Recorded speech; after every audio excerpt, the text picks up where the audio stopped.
Hi friends, good evening from Jeddah. എന്തൊക്കെ എല്ലാവരുടെയും വിശേഷം? സുഖാണല്ലോ? ഈ വീക്കിൽ നിങ്ങൾക്ക് കുറേ ഫീഡ്ബാക്ക് വീഡിയോ കിട്ടുന്നുണ്ട്. ഇനി എവിടുക്കാ നിങ്ങൾ ടെൻഷൻ അടിച്ചിരിക്കണേ? ഇനി ടെൻഷന്റെ ആവശ്യമില്ല. ഇപ്പൊ ദുബൈക്കാരതായി അല്ലെ? പിന്നെ അതുപോലെ സൗദിയിലും ദുബൈയിലും, ദുബൈയിൽ പേടിച്ചിരുന്നവരെ പേടിയും മാറിയിട്ടുണ്ട്. അപ്പൊ ഇന്ന് നിങ്ങളുടെ മുന്നിൽ വന്നിരിക്കുന്നത് നമ്മുടെ ഫർഹത്ത് എന്ന് പറഞ്ഞിട്ടുള്ള ടീച്ചറാണ്. ഫറത്തിനെ കുറിച്ച് കുറച്ച് കാര്യം ഞാൻ പറയട്ടെ, എന്നിട്ട് ഫറത്തിന് കൊടുക്കാം കേട്ടോ. ആള് റമദാനിൽ നമ്മുടെ ക്ലാസ്സിൽ ജോയിൻ ചെയ്യുമ്പോൾ അതിനുശേഷമാണ് ഞാൻ ആളെ ശ്രദ്ധിക്കാൻ തുടങ്ങിയത്. ഹാർഡ് വർക്കിംഗ് ആണ്. അന്ന് കുറേ ഡൗട്ടൊക്കെ ചോദിച്ചിട്ട് എന്തൊക്കെ ചെയ്യണം എന്നുണ്ട് ആൾക്ക്. ചോദിച്ചു, പക്ഷെ ആളെന്താണെന്നറിയോ, ചോദിച്ചിരിക്കുകയല്ല, അതിനനുസരിച്ച് മാറ്റങ്ങൾ നടത്തി. പിന്നെ ഫറത്ത് ഇവിടെ സൗദി അറേബ്യയിലാണ്, ഉമ്മ നാട്ടിലാണ്. ഉമ്മക്കും ടിപ്സ് ഒക്കെ പറഞ്ഞു കൊടുത്ത് ഉമ്മ ഭയങ്കര ബിസിനസിന്റെ ലോകത്തിലേക്ക് പോയിട്ടുണ്ട്. നമ്മൾ അതിന്റെ വീഡിയോ ചെയ്തിട്ടുണ്ട്. നമ്മുടെ കാലിക്കറ്റ് മീറ്റപ്പിന് അവർ വന്നപ്പോൾ നിങ്ങൾ കുറേ പേര് കണ്ടതാണ്. അവരുടെ പ്രൊഡക്റ്റിന്റെ നെയിം ഞാൻ ചെറുതായിട്ട് മറന്നത്, നമുക്ക് ഫറത്തിന്റെ അടുത്ത് ചോദിക്കാം. പിന്നെ എന്താ, ഫറത്ത് ഇവിടെ സൗദിയിൽ വന്നിട്ട് ഫറത്ത് അപ്ലിക്കേഷൻ കൊടുത്ത് നമ്മുടെ ട്രെയിനിങ് ഒക്കെ എടുത്തിട്ടുണ്ടായിരുന്നു. എന്നിട്ട് ആപ്ലിക്കേഷൻ ഒക്കെ കൊടുത്ത് ഫറത്തിനുള്ളൊരു ക്വാളിറ്റി കണ്ടത്, മാറ്റങ്ങൾ എന്താണോ വേണ്ടത് ചോദിക്കും. ചോദിച്ചിട്ട് ഫറത്ത് ഇങ്ങനെ ആലോചിച്ചിരിക്കൂല, ഇതൊക്കെ പിന്നെ കൊണ്ട് പറ്റൂ, അങ്ങനെയല്ല.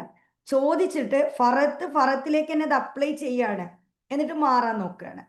ഇപ്പോൾ നമ്മളടുത്ത് തന്നെ പല കാര്യങ്ങളും ഇങ്ങനെ വന്ന് ചോദിക്കുമ്പോൾ ഞാൻ ഇങ്ങനെ ചെയ്താൽ മതിയോ, ഹെയർ സെറ്റിംഗ് ആവട്ടെ എന്താവട്ടെ, കാരണം ഇവിടെ ഗേൾസ് സെക്ഷന് ബോയ്സ് സെക്ഷന് സെപ്പറേറ്റ് ആണ്. അപ്പൊ അങ്ങനെയുള്ള സ്കൂളിലേക്ക് എങ്ങനെയാണ് പോകേണ്ടത് ഫറത്ത് ജോയിൻ ചെയ്തതിന്റെ ശേഷം പിന്നെ മനസ്സിലാക്കി, മാറി. ആളൊരുപാട് മാറ്റങ്ങൾ കൊടുന്നു.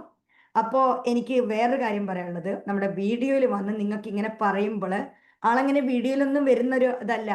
പക്ഷെ എന്താ പറഞ്ഞാൽ അറിയാം, ഇനിയും വീട്ടിലിരിക്കുന്നവർ പുറത്തിറങ്ങി പണിയെടുക്കട്ടെ, ആളുകൾക്ക് ഇതൊരു മോട്ടിവേഷൻ ആകുന്നെങ്കിൽ വരട്ടെ എന്നുള്ളതിലാണ്. ഫറത്തിനെ ഒരുപാട് അപ്രീഷിയേറ്റ് ചെയ്യാണ് ഞാൻ ഇങ്ങനെ വീഡിയോയിൽ വന്നിരിക്കുന്നതിൽ കേട്ടോ. അപ്പൊ നമുക്ക് ഫറത്തിനോട് ചോദിക്കാം, ഫറത്ത് ആ ഒരു കരിയർ ജേണി, ഗൾഫിൽ വന്നിട്ട് എത്രയായി, എന്തായിരുന്നു ആ ഒരു ടീച്ചിങ്ങിലേക്ക് എത്തിയത്, ഒന്ന് A to Z പറഞ്ഞാൽ ഒരുപാട് പേർക്ക് യൂസ്ഫുൾ ആയി. പ്ലീസ്.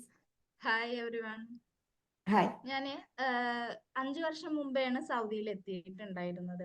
അതിനു മുമ്പ് ഡിഗ്രി BSc ഫിസിക്സ് ചെയ്തിട്ടുണ്ടായിരുന്നു. പക്ഷെ അത് കംപ്ലീറ്റ് ചെയ്യാൻ പറ്റിയില്ല. അങ്ങനെ ഒരുപാട് വർഷങ്ങൾ ഗ്യാപ്പ് വന്നിട്ടുണ്ട്. അങ്ങനെ സൗദിയിലോട്ട് വന്ന് മക്കളൊക്കെ ഇന്ത്യൻ സ്കൂളിലൊക്കെ ആയി. അപ്പൊ പിന്നെ ഞാൻ കാണുന്നത് ഇന്ത്യൻ സ്കൂളിലെ വേക്കൻസികളാണ്. ഇന്ത്യൻ സ്കൂളിൽ മാത്രം, നമുക്ക് ടീച്ചേഴ്സുമായിട്ട് കണക്ഷനും കാര്യങ്ങളൊന്നും ഇല്ല. അപ്പൊ എനിക്ക് മനസ്സിലായി ആദ്യം നമുക്കൊരു ഡിഗ്രി വേണം. അങ്ങനെ ഡിഗ്രികളുടെ യൂണിവേഴ്സിറ്റികളൊക്കെ അന്വേഷിച്ച് അങ്ങനെ ഒരു ഡിഗ്രി എടുത്തു. എന്നിട്ട് അങ്ങനെ ഡിഗ്രി എടുത്തപ്പോൾ പിന്നെ ഞാൻ ഇതിന്റെ ഓപ്പർച്യൂണിറ്റികൾ അന്വേഷിക്കാൻ തുടങ്ങി. അങ്ങനെയാണ് ഞാൻ യൂട്യൂബിൽ മാമിന്റെ വീഡിയോ കാണുന്നത്. അങ്ങനെ മാമിന്റെ വീഡിയോ കണ്ട് അന്ന് മുതൽ ഒരു 3 ഇയർ ആയിട്ട് മാമിനെ ഫോളോ ചെയ്യുന്നുണ്ട്. ഒരുവിധം ക്ലാസ്സുകളിലൊക്കെ ഞാൻ അറ്റൻഡ് ചെയ്യലുണ്ട്. വീഡിയോയിൽ വരാൻ പറ്റില്ല, കുഞ്ഞൊക്കെ ഉണ്ടായ കാരണം എപ്പോഴും നമുക്കിങ്ങനെ ഇരിക്കാൻ പറ്റാറില്ല. പക്ഷേ ഹെഡ്സെറ്റ് വെച്ചിട്ടാണെങ്കിലും എല്ലാതും കേൾക്കലുണ്ട്. അങ്ങനെ ഇപ്പൊ അടുത്തൊന്നും ഇങ്ങനെ ഒരു അച്ചീവ്മെന്റിലേക്ക് എത്തുമെന്ന് ഞാൻ വിചാരിച്ചിട്ടില്ല. അൽഹംദുലില്ലാ. പിന്നെ അതും കൂടെ പറയണല്ലോ. എന്നിട്ടാണ് മാമിനെ ഓരോ മീറ്റുകളിലും പങ്കെടുക്കാറുണ്ടായിരുന്നു. എന്നിട്ട് റമളാനിലെ ക്ലാസ് അതൊരു വലിയൊരു മാറ്റം തന്നെയായിരുന്നു. ഫുൾ ക്ലാസ്സും അറ്റൻഡ് ചെയ്തിട്ടുണ്ടായിരുന്നു. അങ്ങനെ ഒരു ബിസിനസ് സ്റ്റാർട്ട് ചെയ്തിട്ടുണ്ട്. അതിലേക്ക് ഒരുപാട് ടിപ്സുകൾ മാം ഷെയർ ചെയ്യുന്ന ഒരുപാട് ടിപ്സുകൾ അതിലേക്ക് ഇംപ്ലിമെന്റ് ചെയ്യാൻ കഴിഞ്ഞിട്ടുണ്ട്. അതൊരു വലിയ സത്യമാണ്. എന്നിട്ട് പിന്നെ ഇവിടെ കാലിക്കറ്റില് മീറ്റപ്പ് ഉണ്ടായി. അപ്പൊ ഞാൻ ഉമ്മന്റെ അടുത്ത് ഇങ്ങനെ പറഞ്ഞു എനിക്ക് ഇങ്ങനെ പോണെന്ന്. പക്ഷെ ഉമ്മ ആദ്യമൊന്നും റെഡി ആയില്ലെങ്കിലും ഉമ്മ പോന്നില്ലെങ്കിലും ഞാൻ പോകും എന്നുള്ളത്. കാരണം എനിക്ക് മാമിനെ അത്രത്തോളം ഇത്രയും കാലമായിട്ട് ഫോളോ ചെയ്യുന്നതല്ലേ. അപ്പൊ നമ്മളെ നാട്ടില് നമുക്കൊരു ചാൻസ് കിട്ടുമ്പോൾ നമുക്ക് ആരെയും ഡിപ്പെൻഡ് ചെയ്യേണ്ട കാര്യമില്ല. അപ്പൊ ഇങ്ങനെ ഉമ്മ പോന്നില്ലെങ്കിലും ഞാൻ അത് അവിടെ അറ്റൻഡ് ചെയ്യുന്നു ഉമ്മക്ക് ഉറപ്പായി. അങ്ങനെ പിന്നെ ഞങ്ങൾ രണ്ടുപേരും മക്കളൊക്കെ ആയിട്ട് പോന്നു. അവിടെയുള്ള ഉമ്മന്റെ പ്രൊഡക്ട്സ് ലുബ ഫുഡ് പ്രൊഡക്ട്സ് എന്നിട്ടായിരുന്നു. അത് ഒരുപാട് ഉയർച്ചയിൽ എത്തിയിട്ടുണ്ട് അൽഹംദുലില്ലാ. അവിടെ മാം അഭിപ്രായങ്ങൾ പറയാൻ പറഞ്ഞിട്ടുണ്ടെങ്കിലും എനിക്ക് അവിടെ ഹാൻഡ് റൈസ് ചെയ്യാൻ പറ്റുന്നില്ല. കാരണം അത് അവിടെയുള്ള അച്ചീവ്മെന്റ് അത് എന്റേതല്ല, ഉമ്മൻ്റെതാണ്. അപ്പൊ ഞാൻ വിചാരിച്ചു എനിക്ക് ഇങ്ങനെ ഒരിക്കൽ പറയാൻ പറ്റണം എന്ന് വിചാരിച്ചിട്ടുണ്ടായിരുന്നു. അങ്ങനെ ഹൗ ടു ബിക്കം കോഴ്സ് എടുത്ത് മാമിന്റെ how to become an international teacher എന്നിട്ടുള്ള കോഴ്സ് എടുത്ത് ഈ ഡിഗ്രിയോട് കൂടെ തന്നെ അപ്പോഴേക്ക് ഡിഗ്രി കംപ്ലീറ്റ് ആയി. അതിന്റെ കൂടെ അതിലേക്ക് വേണ്ട മാം പറഞ്ഞിട്ടുള്ള കോഴ്സുകൾ, അതായത് ലണ്ടന്റെ മാസ്റ്റർ ടെഫൽ ചൈൽഡ് സൈക്കോളജി, പിന്നെ ഇനിയിപ്പോ നമ്മൾ KG ആ ഒരു ലെവലിലോട്ടാണ് പോണെന്നുണ്ടെങ്കിൽ അപ്പൊ അതിലേക്ക് വേണ്ടിയിട്ട് MTTC പ്രൈമറി ഒക്കെ എടുത്തിട്ടുണ്ടായിരുന്നു ഇതിന്റെ കൂടെ തന്നെ. എന്നിട്ട് 1 month ആയിട്ടില്ല നാട്ടിൽ നിന്ന് വന്നിട്ട്, അങ്ങനെ ഒരു വേക്കൻസി ഒരു ഫ്രണ്ട് അയച്ചു തന്നിട്ടുണ്ടായിരുന്നു. അങ്ങനെ അതിലേക്ക് ഹസ്ബൻഡിന്റെ അടുത്ത് പറഞ്ഞു ഇങ്ങനെ ഒരു വേക്കൻസി കാണുന്നുണ്ട് എന്ന് പറഞ്ഞു.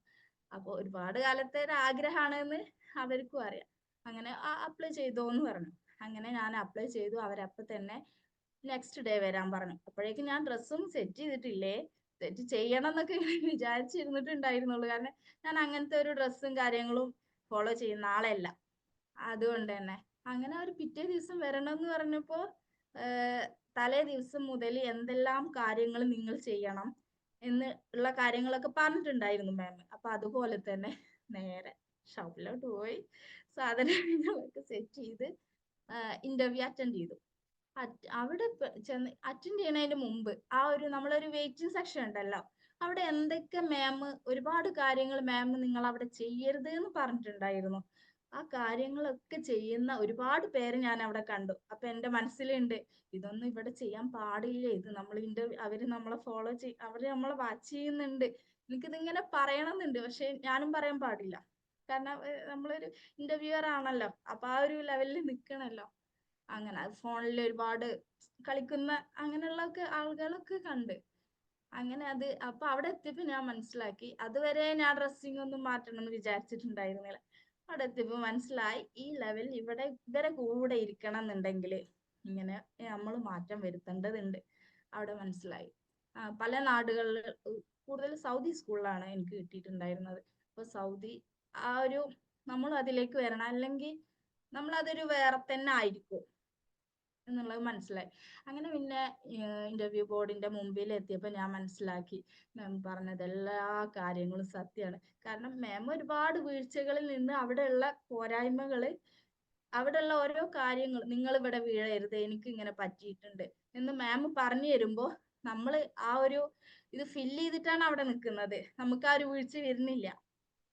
അപ്പൊ ഇന്റർവ്യൂവർ അവര് നമ്മളെ നോക്കുന്നതിനേക്കാളും അവര് പുറത്തുള്ളവരെ നോക്കുന്നത്.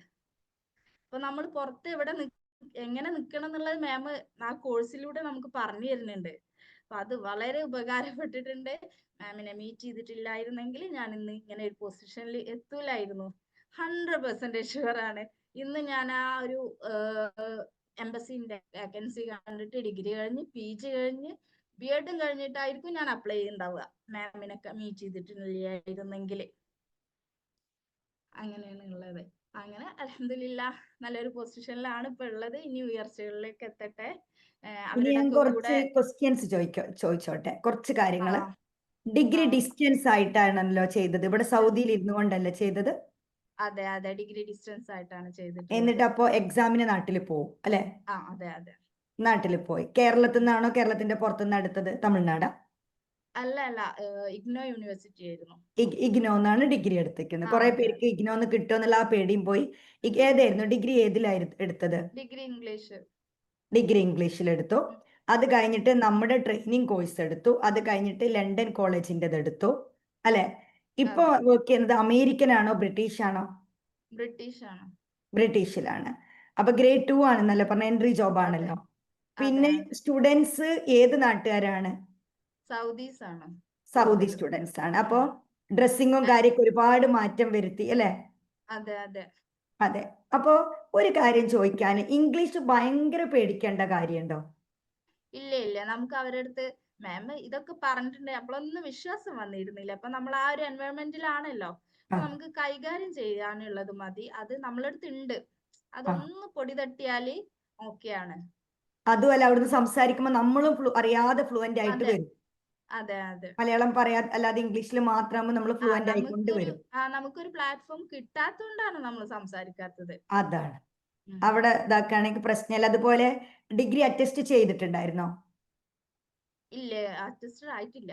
അറ്റസ്റ്റഡ് ആയിട്ടില്ല. അപ്പൊ അതിനുള്ള സമയം അവർ തന്നിട്ടുണ്ട്. ചില സ്കൂൾസ് ആ. കൊടുക്കുന്നുണ്ട് ഇപ്പോ. ചില ആ, സ്കൂളിൽ അതെ. നല്ല അധികം സ്കൂളും കൊടുക്കുന്നുണ്ട്. ഉം. 3 മാസത്തോളം ടൈം കൊടുക്കുന്നുണ്ട്. വിസയിലാ വിസിറ്റിലാ? വിസയിൽ തന്നെയല്ലേ? വിസയിലാണ്. വിസയിലാണ്. ഡിഗ്രി പിന്നെ കുട്ടികൾ എക്സാം ചെറുതാന്നല്ലേ പറഞ്ഞത്? അതെ കുട്ടികൾ അതെ ചെറുതാണ്. ചെറുതാന്നല്ലേ പറഞ്ഞത്? അപ്പൊ അതെ. സൗദിയിൽ നിൽക്കുമ്പോൾ എന്താണ് ചെയ്യുന്നത്? അവിടെ ബേബി സിറ്റിംഗിൽ വിടുക? ആ സെയിം സ്കൂളിൽ തന്നെ അതിനുള്ള ഫെസിലിറ്റി ഉണ്ട്. മോനെയും കൊണ്ട് പോവും, മോനെ അവിടെ ഇരുത്തും, അവിടെ വരുമ്പോ പോയിട്ട് മോനെ മോനെ അവിടെ ആക്കിയതാക്കും ഉം. അല്ലെ? അതെ. പിന്നെ ബോയ്സ് സെക്ഷൻ അല്ല, ഗേൾസ് സെക്ഷൻ മാത്രമല്ല അവിടെ വരുന്നത്? ഗേൾസും ബോയ്സും ചെറിയ കുട്ടികളാണ്. ഞാൻ ബോയ്സ് ആ സെക്ഷനിലാണ്. ചെറിയ ഗ്രേഡ് 2 ആകുമ്പോൾ 4 വരെ യെസ് ബോയ്സ് ആൻഡ് ഗേൾസ് ഉണ്ടായിരിക്കും. എൻ്റെ നമ്മുടെ നാട്ടിലെ സിസ്റ്റം അല്ലല്ലോ. അല്ല അല്ല, ഇവര് സെപ്പറേറ്റഡ് ആണ്. ഓരോ ഫ്ലോറാ. First floor boys, second floor girls. അങ്ങനെതായിട്ട് അല്ലെ? സ്കൂള് അറ്റ്മോസ്ഫിയർ ഇതൊക്കെ നാട്ടിൽ എന്തെങ്കിലും എക്സ്പീരിയൻസ് ഉണ്ടോ മുമ്പ്? ഇല്ല ഇല്ല. ഒരു ഫസ്റ്റ് ഇന്റർവ്യൂ ഫസ്റ്റ് എക്സ്പീരിയൻസാ. First experience, first interview, how to become an international school teacher എന്നുള്ള ട്രെയിനിങ് സ്കിപ്പ് ചെയ്യാതെ വാച്ച് ചെയ്തു. കാര്യങ്ങളൊക്കെ നോട്ട് ചെയ്തു. അതേ കാര്യങ്ങൾ എന്ത് ചെയ്തു? അപ്ലൈ ചെയ്ത് പോയിട്ടൊന്ന് ട്രൈ ചെയ്തു. ആദ്യത്തെ ജോബ് തന്നെ കിട്ടി. വെരി പ്രൗഡ് അതെ ഓഫ് യു. അതെ. ഇതൊരു അമേസിങ് കാര്യം തന്നെ കേട്ടോ. അതെ. ടീച്ചേഴ്സ്, ഇനി നിങ്ങൾ എന്തിനാ പേടിച്ച് നിൽക്കുന്നത്? എനിക്ക് പറയാനുള്ള ഒരു കാര്യം എന്താണെന്ന് വെച്ചാൽ ഫസ്റ്റ് പോയിട്ട് അപ്ലൈ ചെയ്ത ജോബാണ് നമ്മുടെ ഫറത്തിന് കിട്ടിയിരിക്കുന്നത്. അപ്പോൾ ഇനി നിങ്ങൾ ആരും ടെൻഷൻ അടിച്ചിരിക്കാതെ പേടിക്കാതെ മുന്നോട്ട് വരിക. ഫറത്തിന്റെ കൂടെ ബേബി കൂടെ വന്നിരിക്കുന്നുണ്ട് കേട്ടോ. വീഡിയോയിൽ ബേബി കൂടെ വന്നിട്ട് കൂടെ ഞാൻ ഇരിക്കുന്നുണ്ട്. ആ ആ നമ്മളൊരു അഡ്വർടൈസ്മെന്റ് കാണുമ്പോ ഇതിൽ എന്ത് എനിക്ക് ഇല്ലാത്തതുണ്ട് ആ എന്ന് വിചാരിച്ചിട്ടാണ് നമ്മൾ എപ്പോഴും പിന്നിലേട്ട് നിൽക്കുന്നത്. ചിലപ്പോ അവിടെ ഒരാള് വേണ്ടി വരും. അത് അതെ ആരെങ്കിലും വന്ന് ഫില്ല് ചെയ്യേണ്ടി വരും. ചിലപ്പോ നമുക്ക് ആ ഒരു ഭാഗ്യാണെങ്കിലോ. അതെ. അത് മാത്രമല്ല, ഇപ്പൊ അത്രയും പേരുള്ളതെന്ന് ഫർഹത്തിനെയാണ് അവർ സെലക്ട് ചെയ്തത്. കാരണം അവർക്ക് വേണ്ട പോലെ അവിടെ പെർഫോം ചെയ്ത ആള് ഫറത്താണ് ഉം. അല്ലെ? ആ അപ്പൊ നമ്മളെ പോലെ ഹാപ്പിയാണ്. അപ്പൊ എന്താണ് ആ, ഫറത്തിന് ഇവരോട് പറയാനുള്ളത്? എന്താണ് ഈ പേടിച്ചിരിക്കുന്ന നമ്മുടെ ടീച്ചേഴ്സിനോട്? ഇംഗ്ലീഷും അതുപോലെ ഇനി ഡിഗ്രി വേണോ, ബി.എഡ് വേണോ എന്ന് പറഞ്ഞ് പേടിച്ചിരിക്കുന്നവരോട് എന്താ പറയാനുള്ളത് ഫറത്തിന്? മാം മീറ്റപ്പിൽ പറഞ്ഞിട്ടുണ്ടായിരുന്നു, ഒരു ആ സ്റ്റെപ്പ് വെക്കുക, മുന്നോട്ട് വെക്കുക. ആ അത്രയാണ് ഞാനും ചെയ്തത്. CV ഒരു വേക്കൻസി കാണുമ്പോൾ പേടിച്ചിരിക്കാതെ അതിലോട്ട് അപ്ലൈ ചെയ്തു. അവര് വിളിച്ചു. വിളിച്ചു, CV കിട്ടി. ഒക്കെ പറഞ്ഞ പോലെ തന്നെ മാറ്റിയെടുത്ത് അവര് വിളിച്ചു. അങ്ങനെയാണ് ഉണ്ടായത്. പറഞ്ഞതുപോലെ തന്നെ ചെയ്യും ചെയ്തു. അപ്പൊ അതേപോലെ അങ്ങ് ഫോളോ ചെയ്യുക, എല്ലാവർക്കും ജോബ് കിട്ടും. അപ്പൊ ടീച്ചേഴ്സ്, അപ്പൊ എല്ലാവർക്കും ഈ ഒരു വീഡിയോ വളരെ യൂസ്ഫുൾ ആയിട്ടുണ്ടാകും. കരിയർ ഗ്യാപ്പ് വന്നവർക്ക് ഇതൊരു യൂസ്ഫുൾ ആയിട്ടുണ്ടാകും. കാരണം ഒരു എക്സ്പീരിയൻസോ കാര്യങ്ങളൊന്നുമില്ല. സൗദിയിലിരുന്ന് ഇഗ്നോയുടെ ഡിഗ്രി എടുത്ത് ആള് നമ്മൾ പറഞ്ഞ കാര്യം അതുപോലെ ഫോളോ ചെയ്ത് പ്രാക്ടീസ് ചെയ്ത് ഹാർഡ് വർക്ക് ചെയ്തിട്ടാണ് ഒരു ബ്രിട്ടീഷ് സ്കൂളിലാണ് എൻട്രി ജോബ് കിട്ടിയിരിക്കുന്നത്. ഇനി അവിടുന്ന് ഇംഗ്ലീഷൊക്കെ നമ്മൾ എന്ത് ചെയ്യും? പോളിഷ് ചെയ്ത് ആളങ്ങനെ പോയിക്കോളും. അപ്പൊ ഇത്രയേ ഉള്ളൂ ഒരു എൻട്രി ജോബ് കിട്ടാന്. അപ്പൊ എല്ലാവർക്കും ആ പേടി മാറിയിട്ടുണ്ടാവും എന്ന് വിചാരിക്കുന്നു. Thank you so much. All the best.